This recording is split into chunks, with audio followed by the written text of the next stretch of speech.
വിവാഹമോചന പെറ്റീഷനിൽ ഒപ്പിടാൻ നേരം വക്കീൽ ചോദിച്ചു, മദ്യപാനം സ്ഥിരമില്ല, പരസ്ത്രീ ബന്ധം അറിയില്ല, ഗാർഹിക പീഡനം ഇല്ല, പിന്നെ എന്താണ് കാര്യം? ആത്മാവിനെ കൊന്നു, അതിന് ഹിന്ദു മാരേജ് ആക്ടിൽ വകുപ്പില്ല മാഡം. എന്നാൽ അത് എഴുതി ചേർക്കണം. ഈ ലോകത്ത് ഒരു മനുഷ്യന്റെ ആത്മാവിന് ഇത്ര വിലയേ ഉള്ളൂ എന്നറിഞ്ഞപ്പോൾ എനിക്ക് അതിശയം തോന്നി. എനിക്കൊരു മനസ്സുണ്ട്, ആത്മാവുണ്ട്, അതിന് ഇവരെല്ലാം ചേർന്ന് കൊന്നു. സ്ത്രീധന പീഡനമോ ഗാർഹിക പീഡനമോ മാത്രമല്ല ഒരു സ്ത്രീ അനുഭവിക്കുന്ന പീഡനം. സ്നേഹം ലഭിക്കാതെ, പരിഗണന ലഭിക്കാതെ, എന്തിന് ഒരു പുഞ്ചിരി പോലും ലഭിക്കാതെ എന്റെ ആത്മാവ് കൊല്ലപ്പെട്ടു.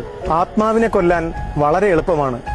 നിലവിളിക്കില്ല, രക്തം പൊടിയില്ല, പോലീസ് കേസെടുക്കില്ല, കോടതി വ്യവഹാരങ്ങളില്ല, മാധ്യമ വിചാരണയില്ല. ആ കൊലയ്ക്ക് അവഗണന തന്നെ ധാരാളം, മൗനം തന്നെ ധാരാളം.